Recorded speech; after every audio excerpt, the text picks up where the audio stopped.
Welcome to Cut the BS, Build the Dream. Today we're diving deep into breaking through mental blocks and shifting that inner frequency that shapes literally every aspect of our lives.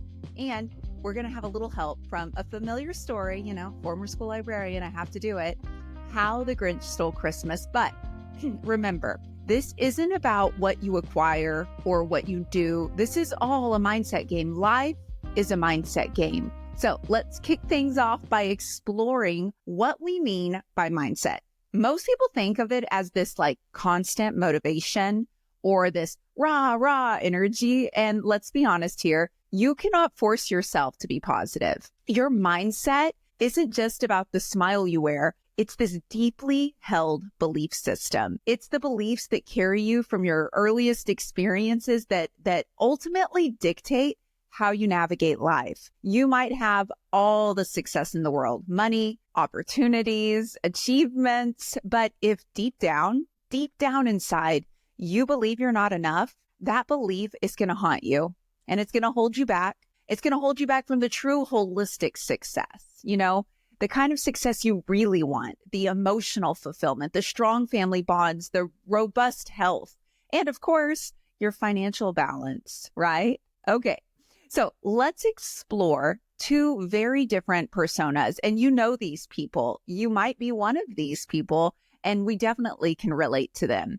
Picture the person who walks into any room and lights it up with this genuine energy. This might be that uplifter friend who always shares motivational posts on social media, or who's always cheering people on, or the person in your office, right? The office energizer who remains calm and positive even when the boss comes in with bad news. These individuals have taken the time to rewire their internal belief system. They understand that setbacks are temporary and they see every challenge as an opportunity to grow. On the other side of that, though, in contrast, consider the opposite. The person who's caught in a cycle of, it's just one of those days every time you ask how they're doing. Think of that chronic complainer who finds something to bitch about in every situation, or, the pessimistic colleague in your office who warns of disaster at every turn. Oh my God, the boss is here. What are they going to want now? There's even that self-sabotaging friend who's so full of potential,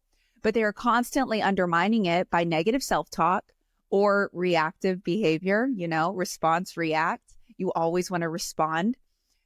Their inner dialogue is dominated by limiting beliefs. And when stress hits, their rational mind is drowned out by primitive, reactive impulses. These examples just show how that low inner frequency can create a cycle of scarcity, a cycle of fear, and a cycle of limitation. And, nothing really gives the better example of this than How the Grinch Stole Christmas. For most of his life, the Grinch was locked into this low frequency mindset. He became isolated, bitter, and he just repelled joy. And his inner beliefs about himself kept him trapped in negativity until he finally experienced this transformative moment that shifted his inner frequency. More on that later. His journey is a powerful reminder of how even the darkest outlook can be transformed, And so now we're going to dive into the roots of our mindset, and I want to share a personal story with you. So let's dig even deeper into this. Where those beliefs come from. Our mindset is formed by the impressions we absorb as kids. From the ages 5 to 15, our minds are like sponges. We are absorbing every word from our parents, our teachers, even passing strangers and bullies on the playground. These early messages become our inner script, and it really sets the stage for how we see ourselves and how we see the world. And I want to share a personal story here, a story that reshaped my own understanding of mental blocks. My mom had list, of course, the most fabulous, just kidding, guys, the eldest when she was only 19. Her early years were really challenging. From the age 12 to 19, she moved in and out of different family members' homes after her father, my grandfather, committed suicide. And she was the one who discovered the body. Imagine being a desperate, impressionable young girl who felt unloved, unwanted, and deeply hurt. And what my mom did as she got older in an effort to numb that pain is she turned to drugs, alcohol, distractions. I know you guys can relate to that. We distract ourselves from the things that are hard. Then everything changed when she became a mom. She had my siblings and me, and she fully immersed herself into motherhood. She worked tirelessly to try and create this stable life for us, but she never truly had the space to confront those old wounds, those unresolved feelings. They stayed with her until one pivotal moment when my little sister Bree left home and went to college. For the first time in so many years, our mom was left alone with her thoughts. And those thoughts, they were terrifying. Those old unhealed wounds, they surged back, and to hide from that pain, she did what she knew best, and she decided to go towards distractions. She turned to alcohol. And if you've ever experienced a full night of drinking and then woke up and you felt anxious, there's this thing called anxiety. It's super real. And you know how intense that post-drinking anxiety can be. And what happened was she found herself after that just drinking more. She began drinking almost a liter a day. And for several years, about 5 or 6, our family tried our best to bring our mom back to the person we thought we knew. We helped her get into rehab, or, we tried yelling at her. We tried ignoring her. We tried so hard to find a breakthrough. But here's where the transformation began. It wasn't until she decided she was done living a life of drinking and abuse that things started to change. My mom made the brave decision to begin facing those mental blocks head on. She confronted all of the deep-seated beliefs she had of herself, of being unworthy, unloved, and she started rewiring her mindset. It took a lot of time, and it was ugly at first.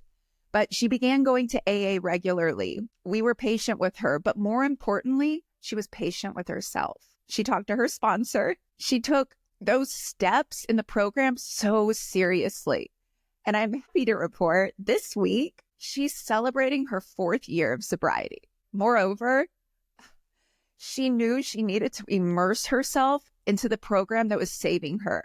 And so she started helping others. She has become a sponsor for other women going through alcoholism. Sorry, guys. Every day, our family is grateful for her choice to shift that inner frequency from chaos to clarity, from pain to purpose. Now, let's dive deeper into the core of our inner power, the power that my mom found.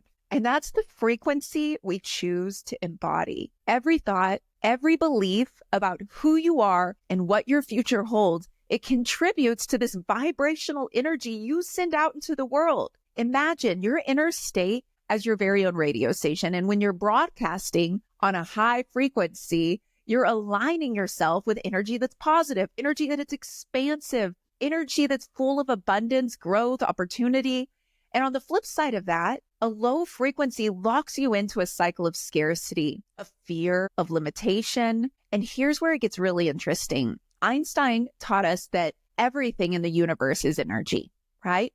We're vibrating at specific frequencies, and our thoughts, our emotions, and our beliefs, they're not just these abstract ideas, they're energetic forces that literally shape our reality. And when you choose thoughts that affirm a bright, promising future, you raise your vibrational energy. And this isn't just some sort of motivational speech. It's scientific perspective on how aligning your inner frequency can magnetize success. It can magnetize abundance into your life.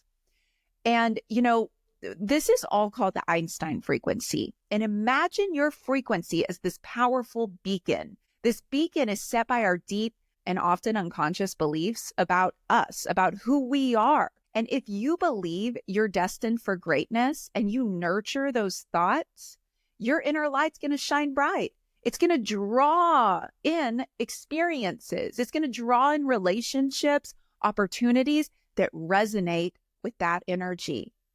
Like to like. And conversely, on the other side of that, if you're clinging to limiting beliefs, if you're questioning your worth or you're fearing failure, and that's what you're thinking about, it keeps your frequency low and it attracts more negativity.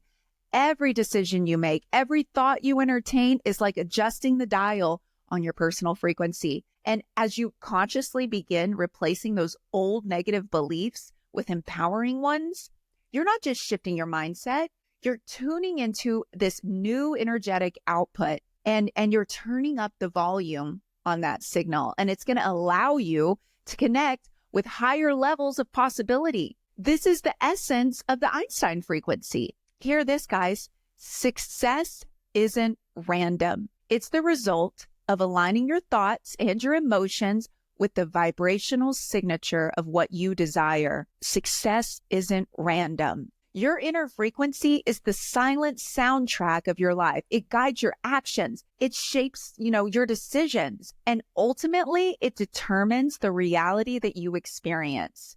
And when you're tuned into a high frequency, setbacks, they become signals for growth. And remember, every moment offers you this power to change the channel on your personal frequency. Life is built into segments, and you can choose how you want to feel in a certain segment. And to broadcast that energy out there that attracts the life you truly deserve, that's what you're going to get. So let's connect the dots here. I told you we were going to talk about the Grinch. So true success, though, guys, it's not one-dimensional. It's a holistic state of being. And like I said earlier, it encompasses emotional health, strong family bonds, physical well-being, and a balance in every aspect of your life. And it all begins with the way you see yourself and the energy you choose to emit. So back to the Grinch here. Most of his life, the Grinch, he was trapped in that low frequency mindset. He avoided Christmas. He hated everything about it. He isolated himself on the top of Mount Crumpet. He became bitter and he was filled with this negativity. His inner beliefs repelled joy. It repelled connection. But then something shifted. He met Cindy Lou Who, and in this transformative moment where she's starting to teach him about Christmas and the real meaning behind it, he started questioning his limiting beliefs. He recalibrated his inner frequency. And instead of being defined by isolation, he embraced connection, community, love. He even carved the roast beast. And his transformation wasn't a sudden burst of forced cheerfulness. It was a deep internal realignment that allowed him to see that he deserved happiness too. And that powerful transformation mirrors what happens when you consciously choose to shift your mindset. When you replace those negative beliefs with empowering ones, that inner frequency, it rises and you begin to attract positive opportunities, positive relationships, ones that resonate with this new vibration. You cannot attract a husband or a wife if you're out there looking, if you're believing that you're not going to have a husband or wife someday that's worthy. You're not going to attract a large bank account if inside you believe you're not worth it. Your mindset becomes the foundation of every success you experience. And that goes from your personal relationships all the way to your professional achievements. So ask yourself, what inner frequency are you broadcasting? Are you clinging to those past limiting beliefs? Or are you ready to shift your mindset, just like the Grinch did, towards a future filled with connection, of success, of joy? And as we wrap up today's episode, I want to leave you with a challenge. What frequency are you broadcasting? Are you, like my mother was in her drinking days, believing that you're unloved and unworthy? What mental blocks are you ready to break through? It's not about forcing a smile or pretending everything is perfect. It's about owning your story, confronting those deep-seated beliefs and choosing to raise your inner frequency in spite of that. And you might have to start with small daily actions, right? Whether it's journaling, meditating, having a heart-to-heart with a therapist or someone who understands, you have the power to change your inner channel. Build that empowering mindset, guys. The mindset that attracts the life you truly desire. A life filled with abundance, growth, fulfillment, all of it. And every thought, every choice is a chance to tune into that high frequency life you deserve, just like my mom did. Thank you for joining me on this journey of transformation, right? I'm still doing it. I'm doing it right now with you. And remember, life isn't out to get you. It's unfolding for you. One lesson at a time. Your book is still being written. Whether you're that person radiating unstoppable energy or someone who's struggling through one of those days, know that change is possible. I hope that my mom's journey, the story of the Grinch's transformation, those insights, they help. And they help tune your inner frequency because you can do it. You can inspire yourself to confront those mental blocks, to rewrite your story. And if this resonates with you, share it with someone. They might need that extra push to shift their frequency. Until next time, guys, keep cutting the BS of mental blocks out. Build your dream, stay bold, stay authentic. And remember, real transformation, it starts from within. You've been listening to Cut the BS, Build the Dream. Stay tuned, stay mindful, and keep turning your challenges into triumphs.